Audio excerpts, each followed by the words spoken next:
सदर जी वक़ार, सामीन हजरात, आज हम जिस मकसद के तय जमा हुए हैं वो आप सब पर आया है, लेकिन मज़ीद रोशनी डालने के लिए मैं आवाज़ दे रही हूँ मेरी अजीज़ सहेली उम्मे हानी सैयद अली को कि वो आए और इस इजलास की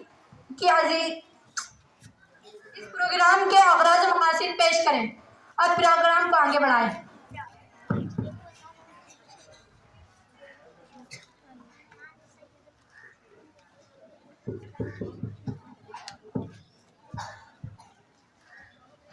सदर मोहतरम, अजीज़ तलबा व तालिबात और मेरे प्यारे साथियों, अस्सलामु अलैकुम व रहमतुल्लाहि व बरकातुहू।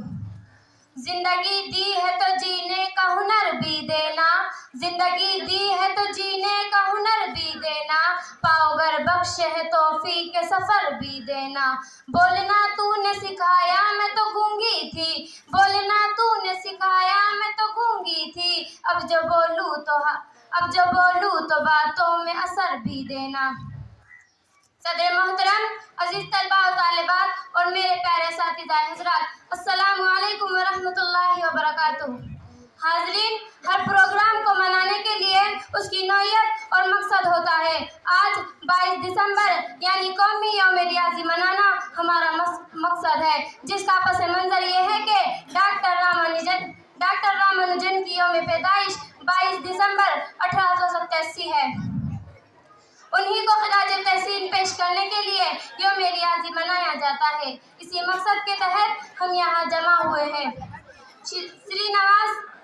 श्रीनिवास रामानुजन की काबिलियत का अंदाज़ा हम इस बात से लगा सकते हैं कि उन्होंने 11 साल की उम्र में स्कूल की पढ़ाई करते हुए कॉलेज लेवल का रियाज़ी पढ़ना शुरू कर दिया और कॉलेज लेवल का रियाज़ी हल करते रहे। उन्होंने सिर्फ 13 साल की उम्र में ट्राइगोनोमेट्री को याद कर लिया और अपनी 32 साल की छोटी सी उम्र में मैथ्स के तकरीबन 4000 से ज़ायद मसावातों को याद कर लिया। इसीलिए तमाम देश में उनके जन्मदिन को नेशनल मैथमेटिक्स डे के तौर पर मनाया जाता है। दोस्तों, रियाज़ी एक ऐसा मज़मून है जिसे अहले अदब ने खुश्कतर मज़मून बोला है, जो उससे दिल लगा बैठा उसे मजनून बोला है। कहा मैंने रियाज़ी का बहुत दुश्मन ज़माना है, रियाज़ी एक तख़य्युल है, शायर का फसाना है। हाज़रीन किराम, इसी तरह और कई रियाज़ीदा है जिन्होंने मुख्तलिफ काम अंजाम दिए और हमें कई फार्मूले दिए जिनका हम अंदाज़ा भी नहीं लगा सकते। इसलिए मुख्तलिफ रियाज़ीदानों का तारुफ करवाने के लिए 9th की तालिबा निदा फातिमा मोहम्मद हसन को इस शेर के साथ आवाज़ देती हूँ कि जो दुनिया को सुनाई दे उसे कहते हैं खामोशी, जो दुनिया को सुनाई दे उसे कहते हैं खामोशी, जो आँखों में दिखाई दे उसे तूफान कहते हैं। और मेरे अंदर से एक एक करके सब कुछ हो गया रुखसत, मेरे अंदर से एक एक करके सब कुछ हो गया रुखसत, मगर एक चीज़ बाकी है जिसे तालीम कहते हैं। निदा फातिमा मोहम्मद।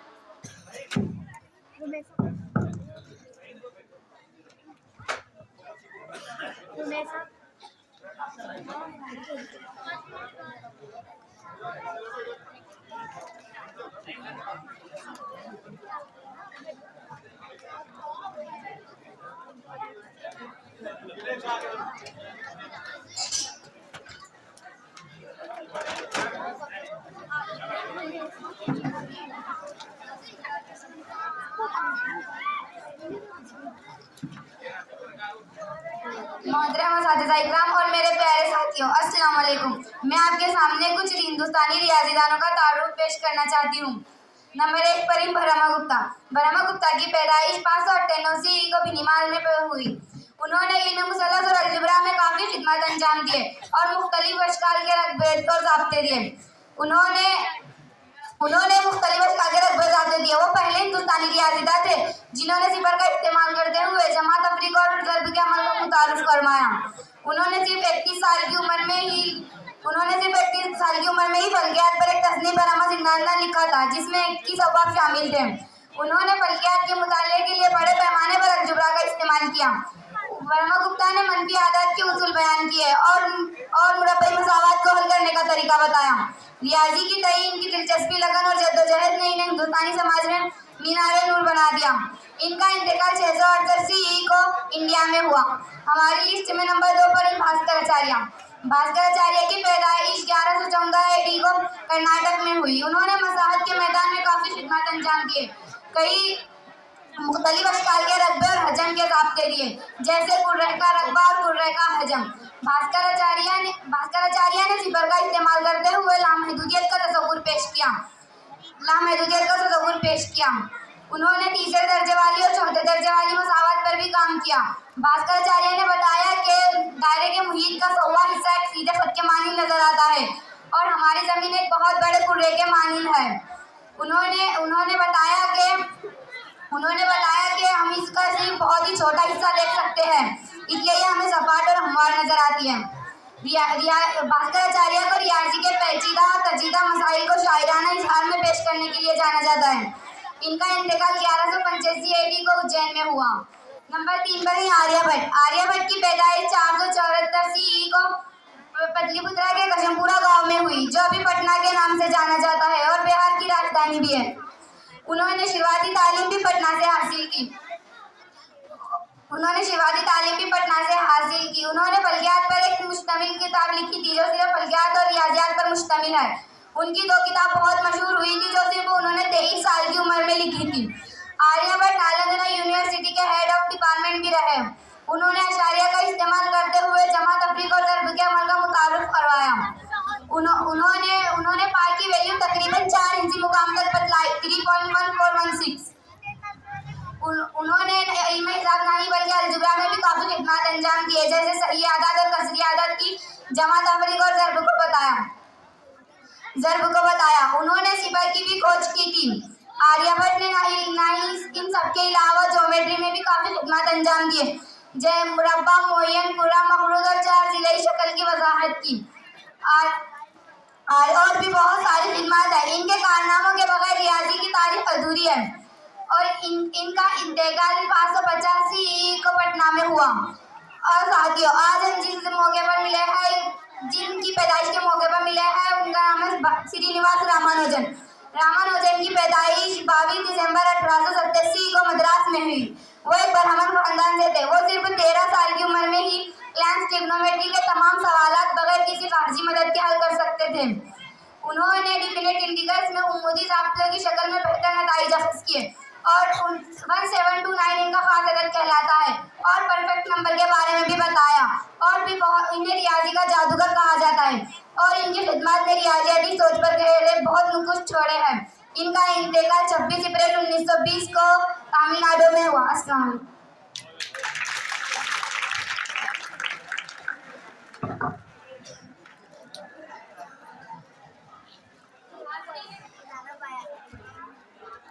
हाज़रीन किराम, अभी आपने मुख्तलिफ रियाज़िदात के बारे में सुना। अब आइए उस इंसान की बात करते हैं जिनके तहत हम इस महफिल में उस दिन को मनाने के लिए इकट्ठा हुए हैं। वही जिनको बहुत कम उम्र में रियाज़िदात का खिताब मिला। जी हाँ, मैं बात कर रही हूँ डॉक्टर रामानुजन की। हाज़रीन किराम, डॉक्टर रामानुजन एक ऐसे रियाज़िदात है जिनके बारे में तो आप सभी जानते होंगे। उनकी लगन मैथ से इस तरह थी कि बड़ी बड़ी क्लासे के बच्चे उनके पास मैथ्स पढ़ने आते। वो दीगर सभी सब्जेक्ट्स में फेल होते और सिर्फ मैथ्स में 100 में से 100 नंबर हासिल करते। लोगों ने उनके इस अंदाज को उनकी खामी बतलाई, लेकिन दरअसल वो उनकी खामी नहीं, वो उनकी खूबी थी।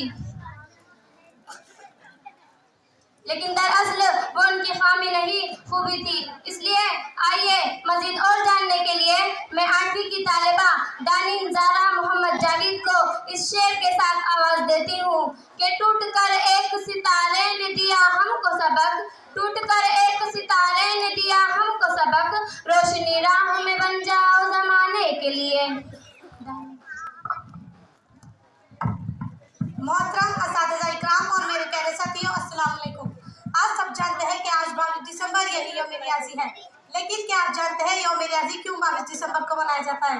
22 दिसंबर को रियाजी के माहिर श्रीनिवास रामानुजन 1887 को एरोड मद्रास प्रेसिडेंसी में एक तामिल बरेमन अय्यर खानदान में पैदा उम्र में उन्होंने दुनिया को 4000 से ज़ायद फार्मूले दिए। तज्जिया, नंबर थ्योरी, लामहदूद सीरीज और मुसलसल सिलेक्शन में बहुत ताउन किया गया है। कौमी यौम रियाजी पहली बार 2012 में मनाया गया क्योंकि उनकी आखिरी थ्योरी यानी मसले का प्रूफ यानी सबूत 2012 में साबित किया गया, जिसे मॉक थ्योरी फ्रैक्शन के नाम से जाना जाता है। जब साबिक वज़ीर-ए-आज़म डॉक्टर मनमोहन सिंह ने 26 फरवरी 2012 को इस दिन को कौमी यौम रियाजी का दिन करार दिया। डॉक्टर मनमोहन सिंह रामानुजन किन कामयाबियों पर खराज तहसीन पेश करने के लिए मद्रास यूनिवर्सिटी का दौरा कर रहे थे। रियाजी के मैदान में रामानुजन के काम को खराज तहसीन पेश करने के लिए मनाया जाता है। रामानुजन हाई स्कूल तक तमाम मज़ामीन में बहुत ज़हीन तालिब इल्म थे। यहाँ तक कि वो BA के बच्चों की रियाजी की ट्यूशन लेते थे। बाद में उनकी दिलचस्पी रियाजी में इतनी बढ़ गई कि वो बाकी मज़ामीन को नज़रअंदाज करने लगी। मैट्रिक के इम्तिहान के बाद उन्हें नाकामी का सामना करना पड़ा। नाकामी की वजह से उन्हें BA में एडमिशन नहीं मिला। तब उनकी वालिदा ने उनकी शादी करवा दी। घर खर्च के लिए वो रंग कलर का काम करते थे। रंग कलर का काम करते हुए अपनी रिसर्च को पूरा करते थे। उनकी तसानीफ को हिंदुस्तान में अहमियत न मिलने की वजह से उन्हें लंदन भेजना पड़ा। लंदन में उनके दोस्त हार्डी और लिटिल हार्ट की बदौलत रामानुजन को दुनिया पहचानने लगी। हार्डी और लिटिल हार्ट की बदौलत रामानुजन रियाजी की रिसर्च करते थे। इसी दौरान उनकी उसके बाद उनकी तबीयत खराब होने पर हार्डी जिस टैक्सी से आए थे उस टैक्सी के नंबर पर उन्होंने रब्ता बना लिया, जिसे बहुत मकबूलियत मिली। वो नंबर 1729 था, जिन्होंने रियाजी की दुनिया में गैर मामूली शिराकत की। इस खुसूसी दिन को बनाने का बुनियादी मकसद इंसानियत की तरक्की में बेदारी पैदा करना है। इस शेर के साथ मैं अपनी तकरीर खत्म करती हूँ। मंजिल से आगे बढ़कर मंजिल तलाश कर, मंजिल से आगे बढ़कर मंजिल तलाश कर, मिल जाए तुझको दरिया तो समंदर तलाश कर। हर शीशा टूट जाता है पत्थर की चोट से, हर शीशा टूट जाता है पत्थर की चोट से, पत्थर ही टूट जाए वो शीशा तलाश कर। खुदा हाफिज़। Happy mathematics.